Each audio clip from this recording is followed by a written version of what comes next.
What's going on YouTube? Welcome back to another Fantasy Football Scout video with me, Lee, and this is Sam from FPL Family. Now, you will know, unless you've been living under a rock for the last couple of months, you will know we have a blank Game Week 18 coming up, followed quickly by a double Game Week 19. So this is the time, Sam. This is the time for the engaged FPL managers. You guys watching this video, it's our time to shine, isn't it? This is where the fun starts. Yeah, absolutely. This is the part of the season where the planning comes into its own, and it's also the time where you start to panic about your plans, isn't it? Because you hear so Panic many. is a good word, yeah. Yeah, and you hear so many other people saying, well, I'm doing this and I'm doing that. And you think, oh, am I doing the right thing? But it's about following your team and knowing the strategy that you're taking and getting it right for the side that you manage. And that's exactly right. Everyone will have a different strategy, guys. So a couple of tips from us tonight. But listen, if you've got a gut feel for certain players, we'd love to hear from you guys in the comments below. Who are your go-to players for each of the 4 teams that we're going to talk about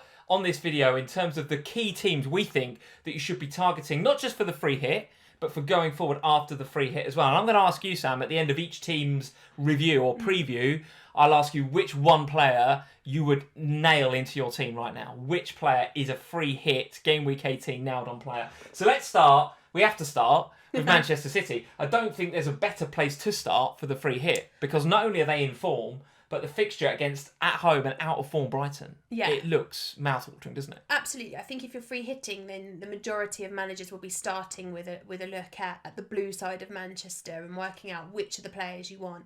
But equally, if you're not free hitting this week, and if you're just planning to use your transfers or your wild carding, because you're keeping an eye on Game Week 19 and beyond as well, the fixtures for Manchester City look lovely. Nice double in Game Week 19, some really nice fixtures for the first 3 game weeks after that, and then it does get a little bit more tricky.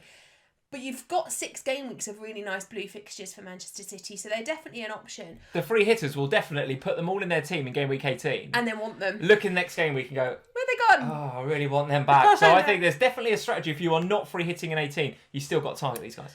I think so, absolutely. But I think for me, with Manchester City this year and the Pep Roulette in the way that it has been, there's some quite obvious picks, and I think Kevin De Bruyne is the main choice at Manchester City. I think he is safe from rotation. You would pretty much not going to play as a striker every week, though, isn't he? I mean, he hauled last game week because Pep kind of, I think he gave him more or less carte blanche to do what he wants, to be honest with you. I think he sent Kevin out there and said, just play where you want. And he kind of stuck him as a false 9, which actually turned out to be more like a actually genuine 9. He was a proper striker, and because it's De Bruyne, he did a great job of it. But Aguero on the bench in the League Cup, and there's some comments from Pep about maybe Aguero could be ready for the next game, I think he said, which would be this Brighton game. Suddenly Kevin De Bruyne then sits a little bit further back. Does that put you off? Or is Kevin De Bruyne in really good form right now? No, I don't think it puts you off, because for me, we've seen so far this season that City are far and away better when they've got one of their proper strikers up top. Yeah. And it makes Kevin De Bruyne's game better, in my opinion, when he's playing alongside the likes of Jesus or Aguero. Somebody that's actually going to be up there taking the opportunities. Now, it might mean he scores less goals, but it should mean he gets more assists. It wasn't that long ago, though, Sam. Surely we all sat here and we said, well, De Bruyne has only got 2 goals all season, and they're penalties, and he hasn't scored from open play. Now, okay, he's broken that hoodoo, but does he suddenly become, in form like that? Well, I think he does, doesn't he? Because it's De Bruyne. I think he can do, for sure, but I think for me as a free hit manager going into this week, he's an absolutely almost essential choice, really, because if for whatever reason we don't see De Bruyne doing what we know he can do, then, and we are concerned about whether that is going to last longer term, then it's not so much of an issue, because I haven't ripped up my FPL team to get him in. So from a free hit point of view, I think he's borderline essential. And then for me, I struggle with the rest of the attacking options at Manchester City, just to know who's going to get the starts. You think Sterling's probably nailed, but the likes of Mahrez and Gundogan and Foden, difficult to call, it's very hard to pick there. So you either go all of your budget with KDB and Sterling and go, right, I'm on the City bandwagon and that's me done.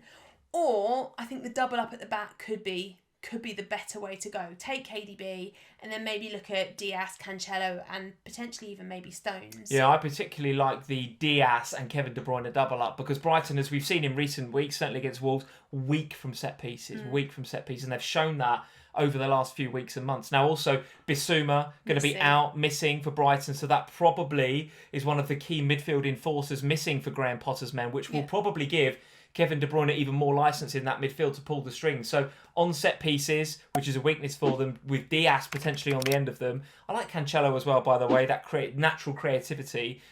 His underlying stats are good without really posting some proper FPL points yet, but I think they're coming. Any mixture of those three, if not all three, look pretty good for the free hit, I would suggest. Yeah. So there we go. That's the blue side of Manchester. Let's move to the red side of Manchester. A game at their happy place, potentially, Turf Moor. What are we saying about Manchester United right now? On level on points with Liverpool at the top of the league, with a game in hand, which is this game against Burnley, could go 3 points clear. They don't need any more motivation, do they, than to go out and win this game? No, and much, much better away from home than they are at home. Yes. And I think that makes a big difference. And the other positive that I have about this game is that this is a game that's going to be played out on Tuesday night. So, you know, the slightly worried, anxious part of me that worries about match postponements and all of that kind of stuff, it's less likely in this one, given the deadline is just before. We are closer to the deadline with this one than we are with, say, the Man City game on the Wednesday or the Arsenal game on the Thursday. So I think this one feels a little bit safer, but also I think it feels easier to pick the players that are in form. Bruno essential for you in your free hit? 100%. Yeah. I think Bruno is essential whether you're free hitting, whether you're wildcarding, or whether you're just making transfers. He is in such good form. If you're making transfers and you haven't got him yet, you need it. Get him in. Absolutely. And I don't think anybody who's building a free hit team that already owns Bruno Fernandes is going without Bruno Fernandes in a free hit team. Where else then? So Bruno, yes, absolutely. Yeah. Where else? For me, the triple up is on with these guys. I think you easily can go with Bruno and Rashford together. The pair of them are starting to make waves together a bit more. Rashford more of a differential than you think, by the way. Absolutely. And at the beginning of the season, and actually not even necessarily at the beginning of the season, until fairly recently, has gone... It's been a bit disappointing, actually, Rashford. I think he's had a couple of good games, but hasn't really kind of got the momentum going in the way that Bruno has. But of late, we're starting to see a lot more returns from him, a bit more consistency in his FPL returns anyway. What about that forward line then? So Cavani, probably going to be returning. So for me, that casts an element of doubt into whether I would want to go for him or Martial. Gut feel, I think probably Cavani comes back in, but I couldn't say that for sure. So on that basis, I'm probably more likely to go with Bruno, possibly Rashford. But I'm going to look at the defence as well, because Burnley don't score a lot of goals, right? Absolutely. And I think Wan-Bissaka chipped in with an assist, didn't he, last game week for Martial, actually, incidentally. But there's others across that back line that you might want to have a look at, no? There is. So for me, as a free hit manager, I'm massively looking at Harry Maguire.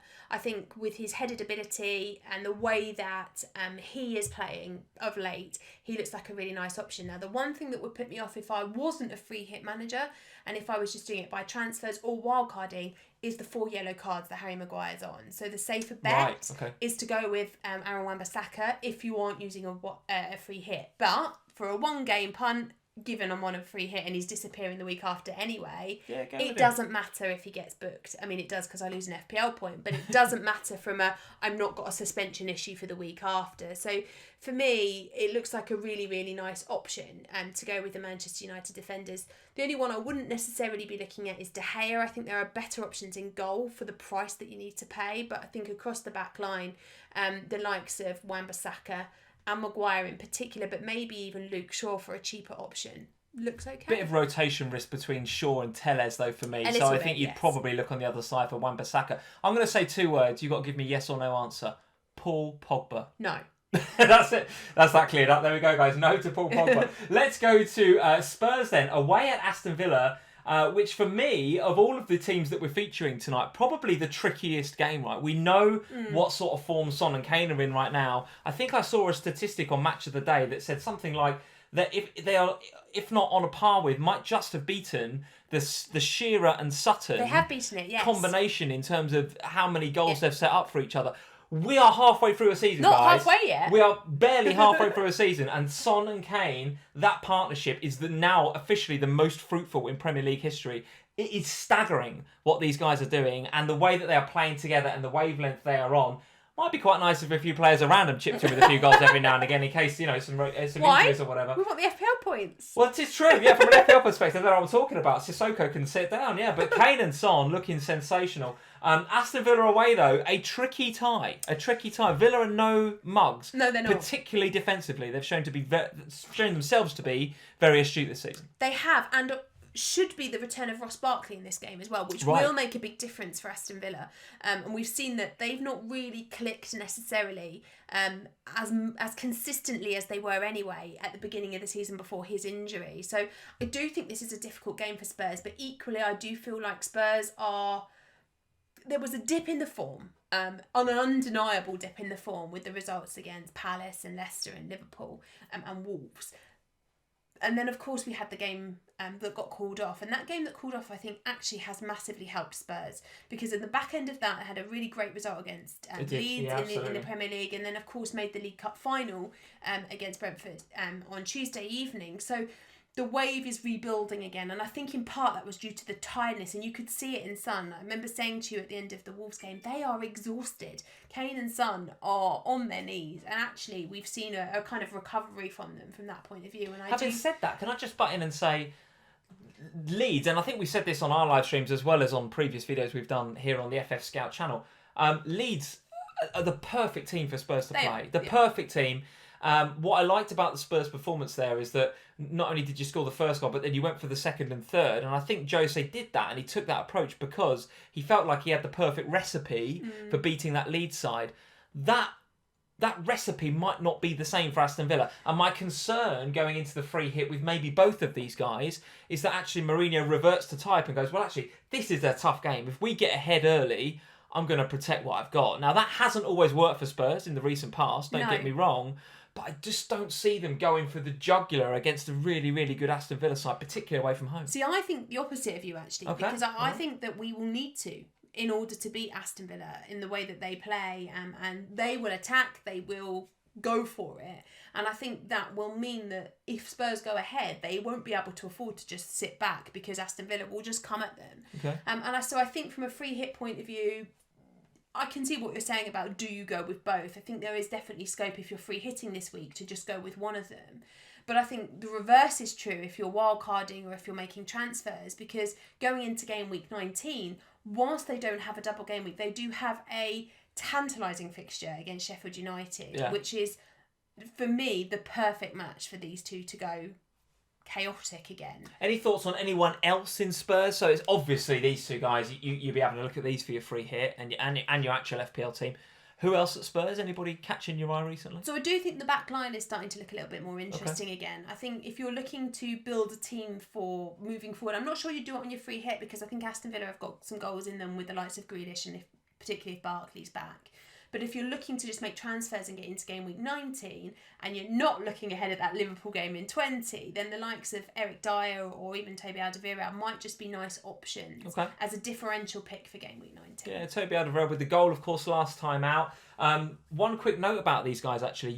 Spurs have got a game against a team called Marine. And for those of you that maybe don't live in the UK, they're a small, I think, League 2, maybe even lower league than that, outfit in the FA Cup based up near Liverpool. So you've got to think that that's not going to be a particularly physically demanding game for the Spurs players, and you've got to think that Jose is going to rotate a lot. Meanwhile, Aston Villa's third round FA Cup game is against Liverpool, and you'd think, even with Liverpool's slight malaise right now, that is going to be a far more demanding game. So coming into Spurs-Aston Villa, you'd like to think that Jose's team physically might be in a better state than Aston Villa, but that's... Maybe I'm clutching at straws. No, I don't know. So, because in reality, Son and Kane could have had a week's rest between the League Cup semi-final and this Premier League game in game week 18 because, Tuesday to Wednesday, So they can have had a whole week off because I cannot see them playing in the FA Cup third round this weekend. Whereas those Aston Villa boys, you're right, they are going to have to play against Liverpool. Probably going to get the play. Yeah, probably going to start. So I know, Sam, that you love talking about the white side of London,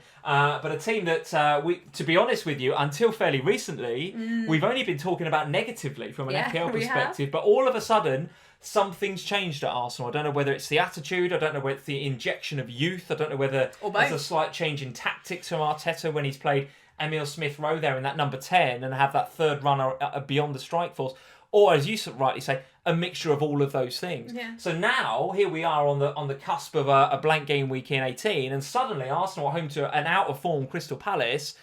Looks really, really good. And again, we're starting to think about the treble up. Which players from Arsenal are you particularly looking at? And I'd love to get your thoughts on Aubameyang, because I think in most other seasons, and certainly if you'd have said at the beginning of the season, we're going to have a blank where most FPL managers will think about playing their free hit, and Arsenal will have Palace, you'd have said in the game week 1, well, you'd have Aubameyang for that, wouldn't you? Clearly. Yeah, you would, yeah.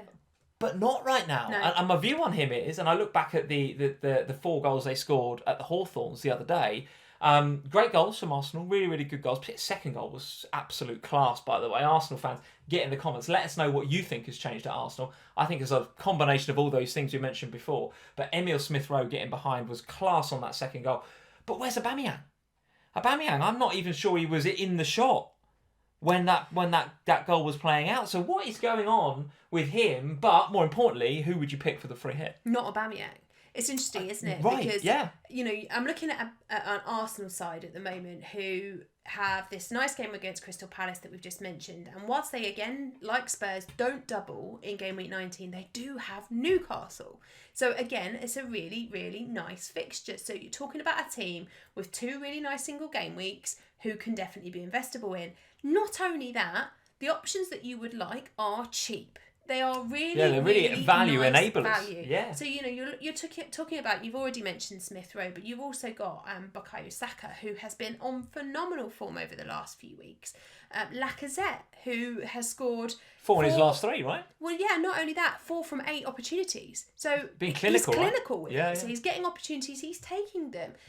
Tierney, I think Lacazette, just to finish up on Lacazette, he was a bit right place, right time against West Brom. But listen, that's what you want from a striker. From an FPL perspective, I don't care whether it comes off his knee from 2 yards out or he belts it in from 40 yards. No, it doesn't matter. Just want him to score. Absolutely, and at 8.3 I think he is now, he offers really nice value for money at a price point where, lots of people starting to lose the plot with the likes of Dominic Calvert-Lewin. Sure. It's not that much more money to go from Dominic Calvert-Lewin to Lacazette. And Lacazette, I feel now in this new structure that we're seeing at Arsenal and in the way that they are playing formation-wise, he doesn't feel like the rotation risk that he used to feel like. Okay. It used to be, don't go with Lacazette because you just don't know if he's going to get benched. I don't feel like that's the case anymore. He seems to be consistently getting a start under Arteta, and I cannot see that stopping given the form that he's in currently. So you've got the midfielders, you've got him, and then you've got the defence who... Yeah, talk me through the defence then. Is it a case of... I mean, Tierney, what a fantastic goal that was against West Brom. 18-point haul from a defender. That's insane. It's insane. But what I will say about Tierney is outside of that, okay, Arsenal generally, their form has looked better recently, but Tierney's not exactly, pouring in the FPL returns this season. No. So is it a bit of a knee-jerk reaction to bring him in for the free hit, or is he 5.3 million well spent? It's interesting, isn't it? Because my personal view is it's 5.3 million well spent. I think against a Crystal Palace side that aren't scoring a lot of goals, there's a good chance the clean sheet sticks at Arsenal. And there is attacking potential from Tierney. There's always the potential of an assist there because of the way that he plays, but there's also the goal threat as we saw in game week 16. Anybody else that's a bit cheaper that you might go for? But if budget's an issue, then there's Holding, there's Mari, there's a few in that Arsenal back line that you could look at. You could even go to Leno and look at the keeper, all offering nice value at the price points that they are. I think Holding has done enough to keep his spot. I mean, you've got David Luiz knocking about, you've got obviously Gabriel coming back. I think if I've got my sides right, I think it's Holding and Luiz really for that one position, and it's Gabriel and Mari for the other position. I think Gabriel was obviously favoured over Mari, so I don't think I'd go for Pablo Mari. But on that other side, I think Holding's doing enough to, excuse the pun, hold his place right now. See, the thing is with Arsenal at the moment, they had such a negative start to the season. And not just at the beginning, it lasted a long, long time. And now they're in a good place where things are going right. Arteta would be mad, in my view, to make massive changes now because those kids are playing for him. And it's going well. So I can see them continuing to play through game week 18 and 19. They've earned their places. They're doing really, really well. An upturn in form, to say the least, at Arsenal. So there we go, guys. 4 teams that we recommend having a real strong look at ahead of game weeks 18 and beyond. Manchester City, Manchester United, Arsenal and Spurs. Get into the comments below. Let us know which one player from each of those sides you would nail on in your Game Week 18 free hit, if indeed you are playing the free hit. Sam, Man City, who's your nailed on pick? One player. Diaz. Not Kevin De Bruyne, Diaz is your nailed on one. Yeah, he's the one that was the first one that I was like, you're in. For me, it would be Kevin De Bruyne, but also Sergio Aguero. No! Oh, yes. You've gone those rogue comments at the end. from Pep. Those You've comments been trolled. from Pep, I'm very, very keen. What, this is Pep? I am. Pep knows there's FPL managers playing their free hit shit. He knows that we're all thinking and want Aguero. And he'll be laughing when he benches him. What upside that could be for the double game week in 19, bringing in Aguero. But that's a whole nother video, guys. Manchester United, one player. Bruno, I think. Spurs, one player. Kane. I would go Son, interestingly. Ooh. I would go Son, but I think either's good. Rogue. Either or both is good. And then from Arsenal, one player. Saka.